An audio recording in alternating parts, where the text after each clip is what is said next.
안녕하세요. 디지털 핑스입니다. 이번 시간은 온 XRP에서 바라보고 있는 리플사와 SEC 소송 문제에 대해서 어떻게 진행될지 거기에 대한 소식 전해드리겠습니다. 온 XRP는 XRP 레저 프로젝트 중에서 가장 핫한 프로젝트 중 하나로 손꼽히고 있습니다.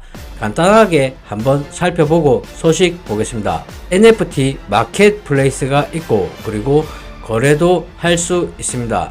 또한 아직까지는 많은 구독자가 없지만 온 XRP TV가 존재하고 디파이 역시도 가능합니다. 말라로이드라는 최초의 플레이 투 윈 게임인 말라로이즈가 있습니다. 하지만 아직까지 큰 흥미를 주지는 않는다고 보고 있습니다. 온 XRP에서는 리플사와 SEC의 소송에서 리플사가 패소를 할 가망성이 높을지 아니면 합의 또는 승소할 가망성이 높은지에 대해서 이야기를 하고 있습니다. 내용 보시겠습니다.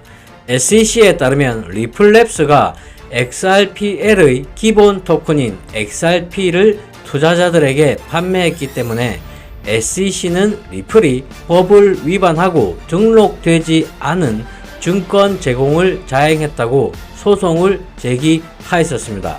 리플의 경영진인 크리스 라센과 브래드 갈링 하우스는 미등록 증권 판매로 13억 달러를 모금한 그런 혐의를 받고 있습니다. SEC가 제출한 고소장에는 피고인들을 1933년 증권법의 등록 조항 위반 및 금지 명령 구제, 선심적 이자를 포함한 추징금 및 민사상 처벌로 기소했습니다. 이런 내용들은 리플 투자자분들은 대부분 아시는 내용입니다. 하지만 조금만 더 지나면 리플사가 왜 SEC에 패소할 수 없는지 거기에 대한 정말 실질적인 근거를 제시하고 있습니다. 2020년에 SEC는 XRP를 구매하는 모든 사람이 자동으로 리플랩스와 투자 계약을 체결했다는 전제를 기반으로 법적 주장을 펼쳤습니다. 이 경우 XRP가 투자 계약으로 규정된다면 실제로 SEC의 소관에 따라 미국 증권법이 적용됩니다. 아직 결정되지 않은 SEC의 주장 외에도 SEC는 리플과 그 경영진이 투자자들이 XRP를 구매하도록 유인하여서 막대한 가격 인상의 혜택을 누릴 수 있다고 믿게 만들었다고 주장했습니다. 여기에서 XRP는 사실 중립적인 다리 역할을 했었습니다. 수백만 명의 사용자가 있는 국경 간 지불 및 분산형 암호화폐를 위한 자산은 단순히 리플과의 투자 계약에 불과했습니다. 지금 현재 SEC의 상황이 어느 정도 정책이나 어느 정도 정부의 입김이 있다면 언제든지 방향을 바꿀 수 있는 것으로 보이고 있습니다.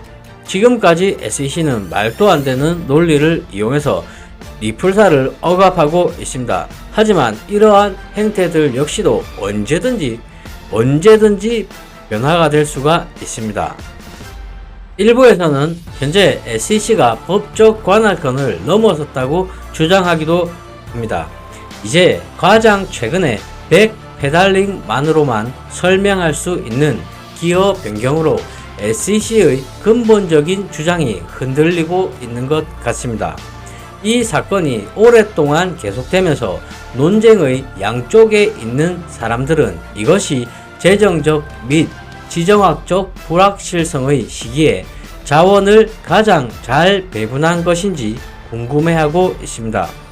정부의 자금과 자원이 정말로 대중의 최선의 이익을 위해 사용되고 있는 것으로 보이십니까? 결국 SEC의 주요 임무는 투자자를 보호하는 것입니다.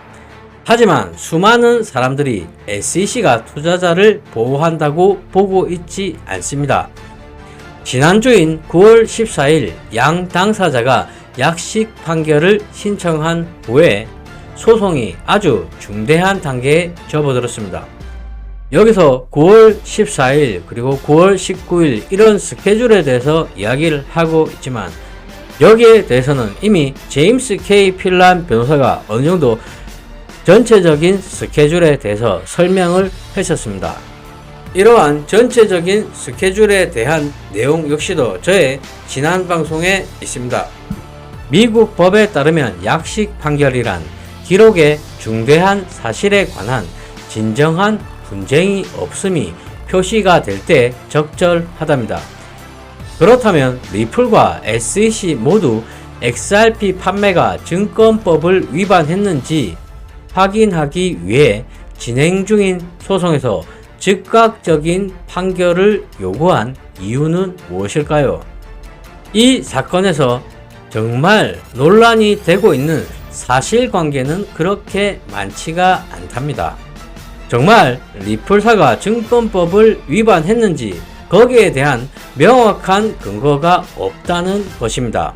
리플 직원이 인터뷰에서 트윗을 하거나 무언가를 말한 경우 그 사실은 논쟁의 여지가 없으며 유일한 불일치는 해당 진술의 의미와 의미에 관한 것입니다.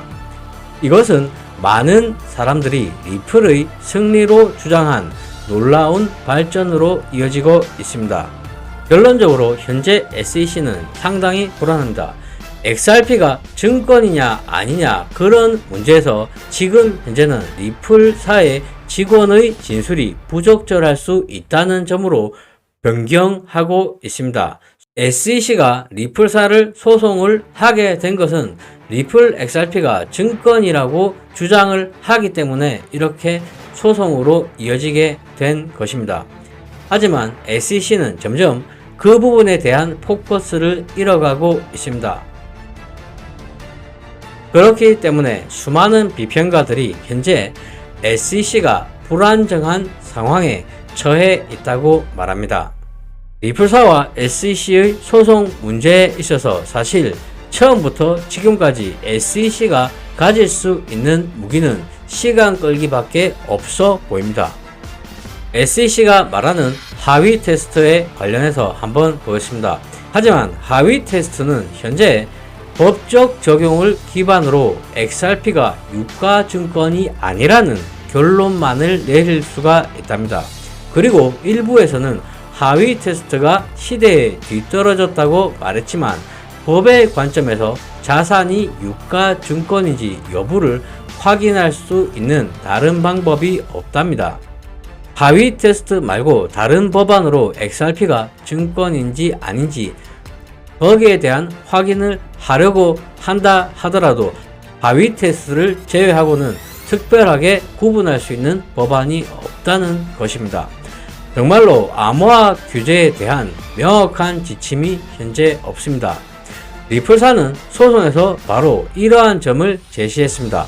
FND, Fair Notice Defense, 명확한 지침이 없기 때문에 SEC 및 광범위한 정부 법률이 존재하지 않기 때문에 리플이 특정 작업을 다르게 수행할 수 없다고 주장합니다. 하지만 여기에 대해서 SEC 의장 게리 겐슬러는 규칙은 매우 명확하다고 말하고 있는 것이 지금 문제인 것입니다.